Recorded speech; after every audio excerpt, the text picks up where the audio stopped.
By a show of hands, how many of you have felt stressed in the past week? Congratulations, you guys are part of the 49.3% of other students who also experience moderate stress, according to whattobecome.com. Stress is very commonly expressed in our society. We hear it every day, but we have yet to understand how it truly affects us. I have spent the past few days researching how stress impacts our mind and our body, and especially for college students, because we experience stress daily due to assignments, due dates, and exams. So I have aimed to share with you today the information that I've gathered about stress and how we could prevent it. I'm going to review the process of stress, its medicinal history, and its impact and methods to reduce. In order to manage your stress, you must first understand how it works. Stress is the reaction of our brain to harmful or dangerous situations.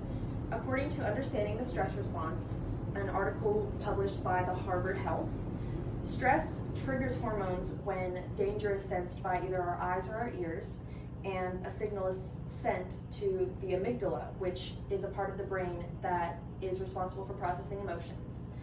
After the amygdala receives the signal, it interprets it and sends another signal to the hypothalamus, which communicates with the nervous system and triggers our fight or flight response.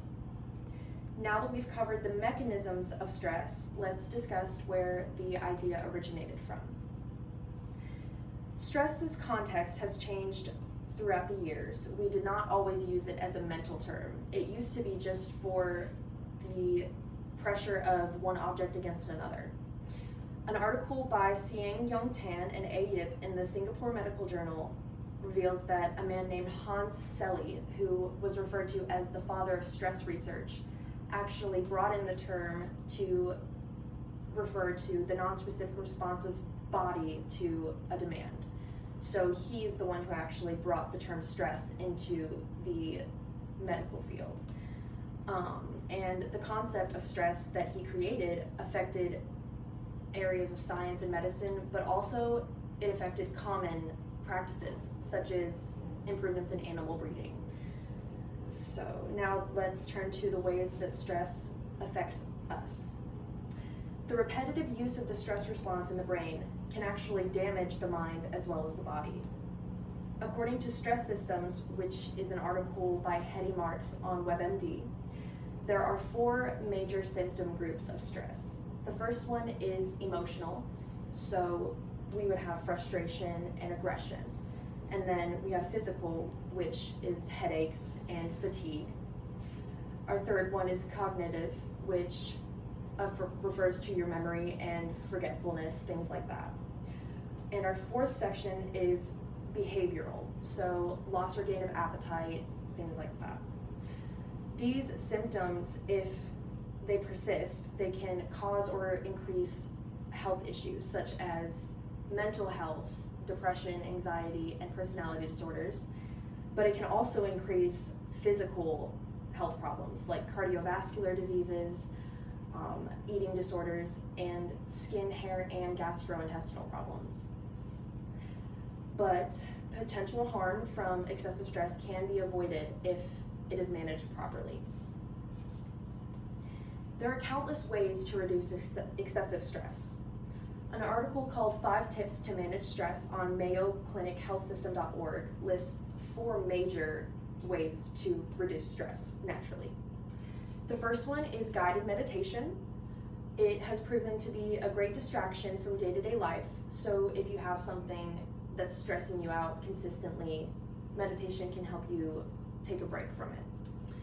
Our second one is going to be deep breathing.